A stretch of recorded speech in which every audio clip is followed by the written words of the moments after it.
If you have met me, one of the things that you've probably figured out is that I am a forgetful person. My wife will agree to this. I don't remember where I put stuff down. One of the reasons why I'm as organized as I am is because if I don't, I put stuff back in the same spot every time because I don't remember where I put stuff otherwise. It's no, that's where my keys go. If I set them down not in the key drawer, then they will not be found because I'm just not good at remembering. If you come up to me on Sunday morning and say, hey Clay, can we meet on next Wednesday for coffee? And I will say, yes, but you have to send me an email so that I remember to put it on my calendar. Because if I don't put it on my calendar, I am going to forget it. As humans, we are forgetful people. Maybe anybody ever even forgotten to pick your kid up from practice or piano or anything like that? Yeah.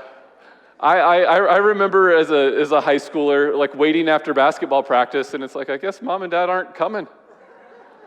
Thankfully, I only lived a mile away from the school, and I walked home, and it's impressive that they remembered as many times as they did, especially before cell phones and things like that to come get me. But we can make the mistake because we are forgetful people of thinking that we can be forgotten by God. Sometimes we drift into that when life seems like it's hard, when things aren't going the way that we want to. We can feel alone and isolated and forgotten because it can feel like God doesn't hear or God doesn't remember that we are there. It says from Tani Odell, I've decided that the worst part of loneliness isn't being alone, it's being forgotten.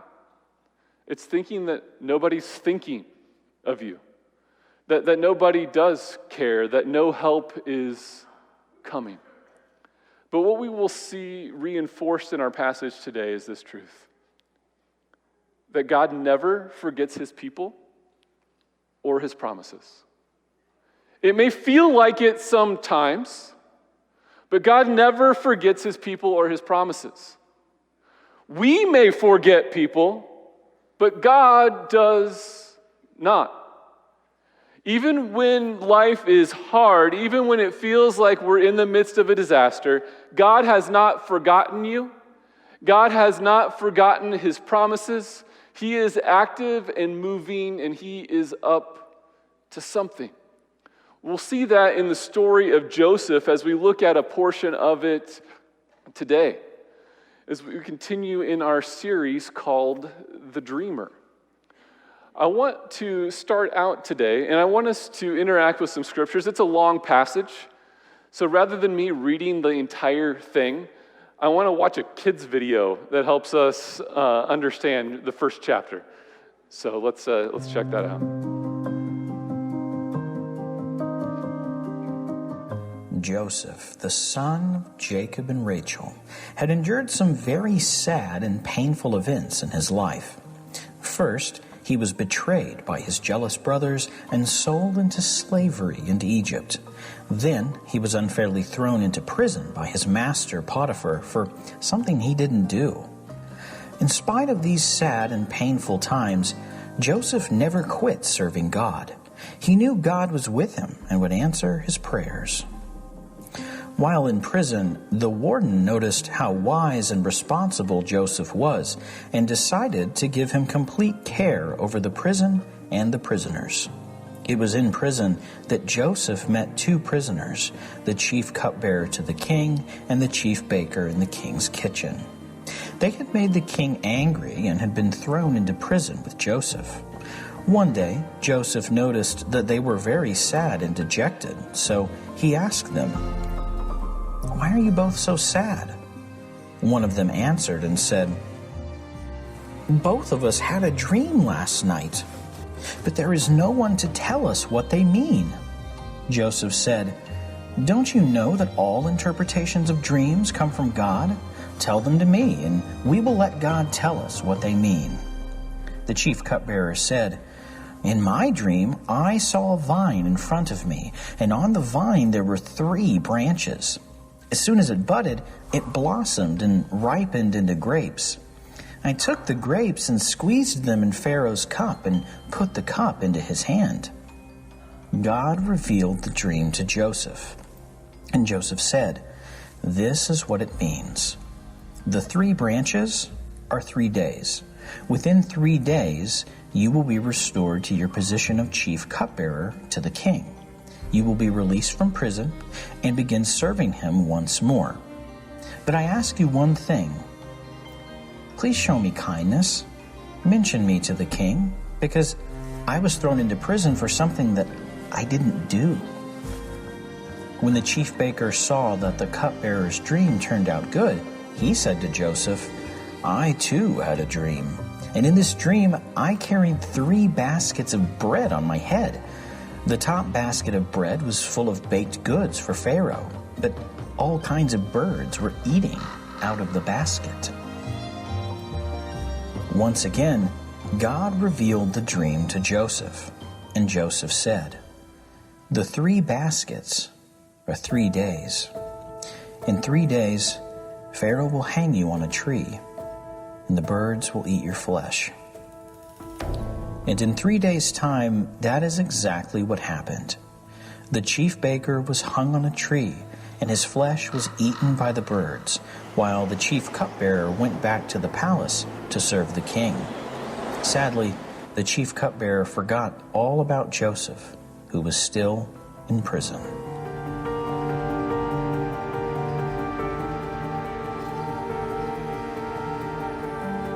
I know, it's not that uplifting of a story, right? Joseph is in prison, but if you've been with us for a while, you remember that Joseph was given dreams by God when he was a child or a teenager. Dreams that he would be in charge of his family, that his brothers and sisters, his mom and dad would bow down to him. Yet things have seemed a little bleak since then. His brothers threw him down into a pit, then sold him into slavery in Egypt.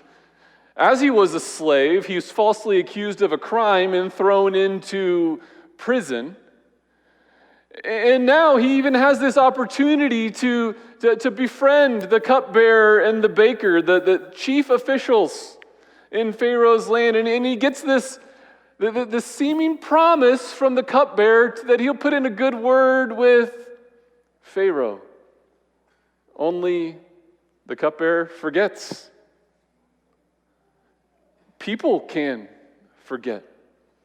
Joseph may be tempted to think maybe God's forgotten about that dream. Maybe God's forgotten about that promise that he made that Joseph would somehow be a man of great authority. And yet, remarkably, in the story of Joseph, we don't see him resorting to that line of thought. We see him holding strong in his faith. Just to review a couple verses from that chapter. We're doing all of chapter 41, so don't worry, there's still plenty more coming.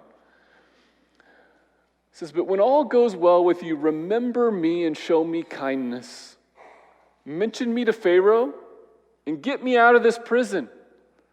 I was forcibly carried off from the land of the Hebrews. And even here I've done nothing to deserve being put in a dungeon."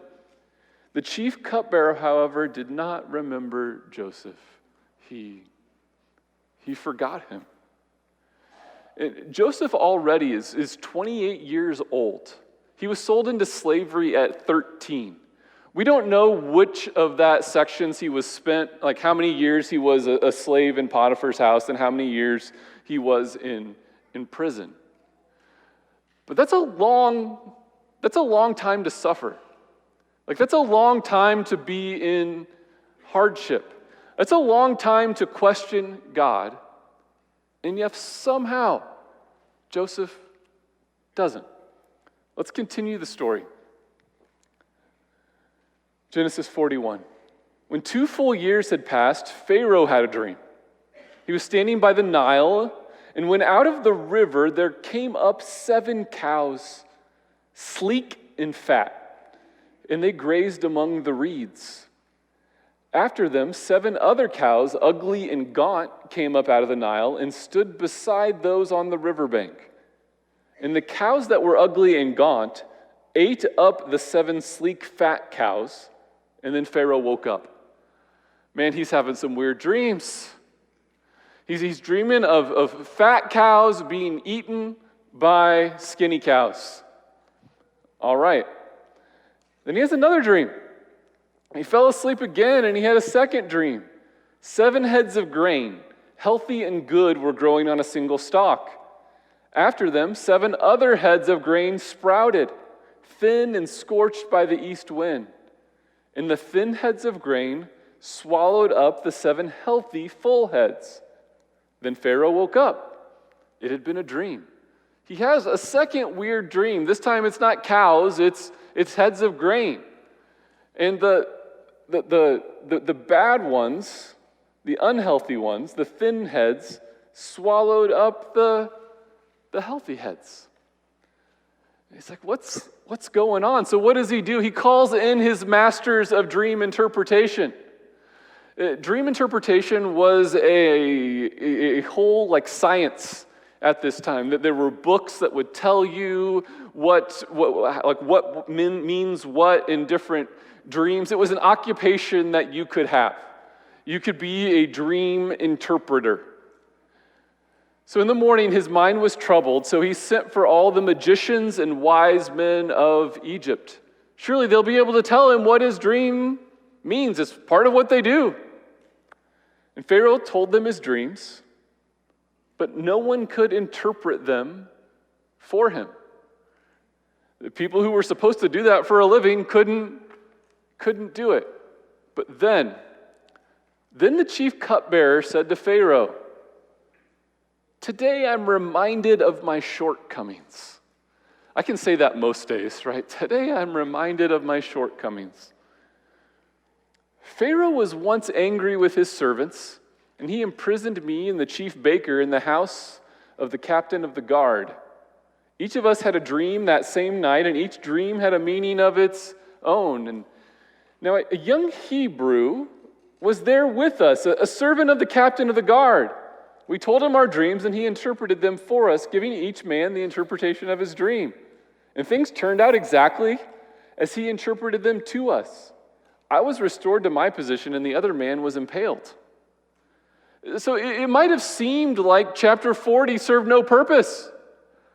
Like Joseph just interpreted those dreams, and, well, I guess it was just going to go on for nothing. And yet, in God's providence, he had orchestrated it such that when this moment arose, the cupbearer would know who to go to get Pharaoh his interpretation. So Pharaoh sent for Joseph, and he was quickly brought from the dungeon. When he had shaved and changed his clothes, he came before Pharaoh. It's really the only thing I didn't like about that video is that Joseph was looking a little too good.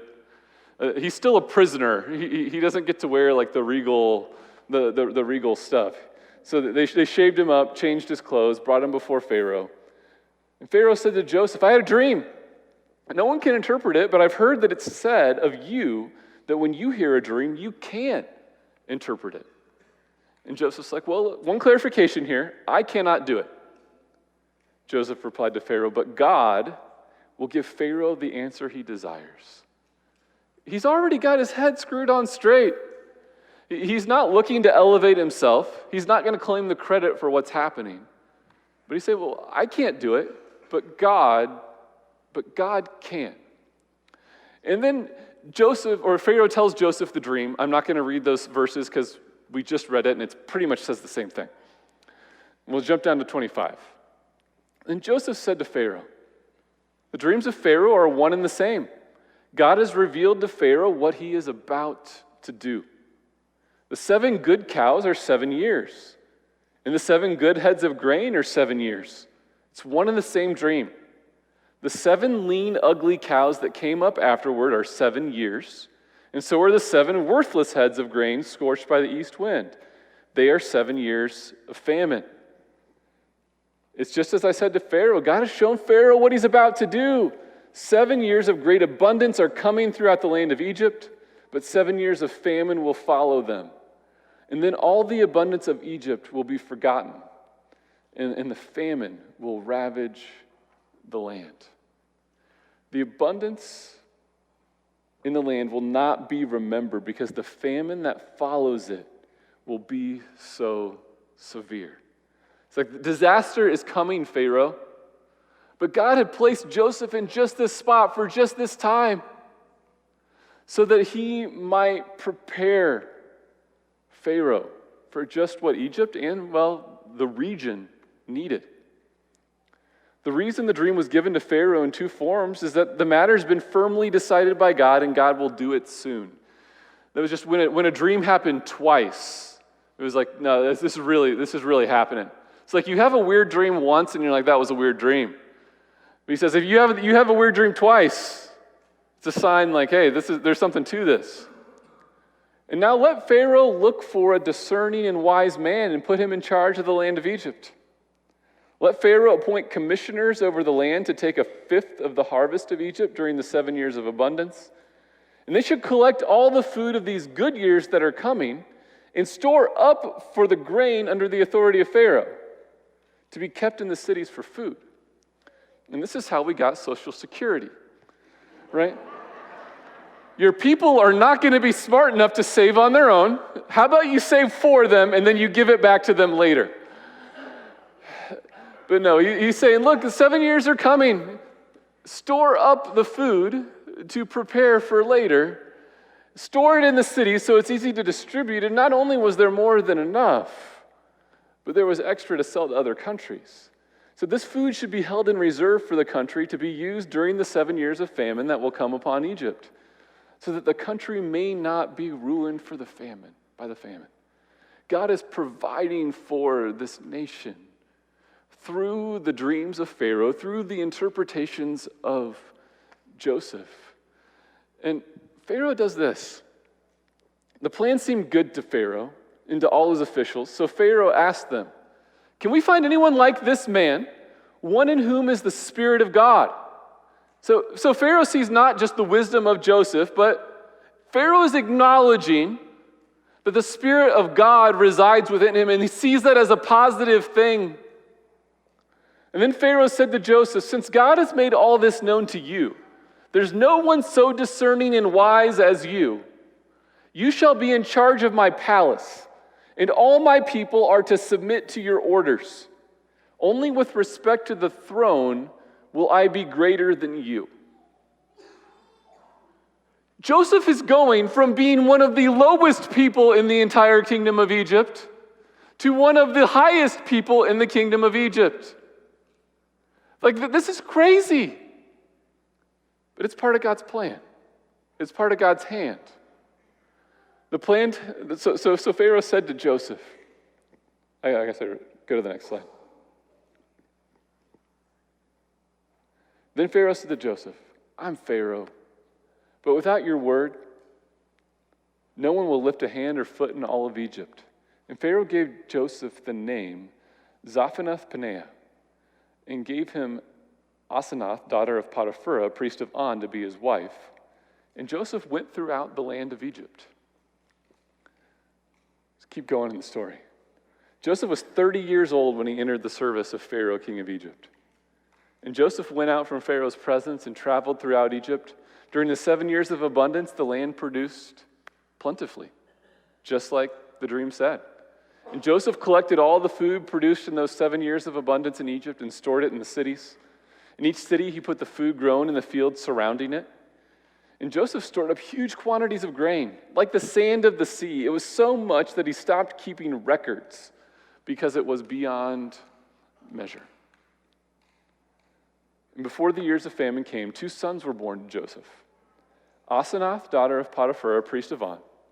Joseph names his firstborn Manasseh and said, it is because God has made me forget all my trouble and all my father's household. And the second son he named Ephraim, and said, "It is because God has made me fruitful in the land of my suffering." Those names carry significance because they show us where Joseph's heart was at this time.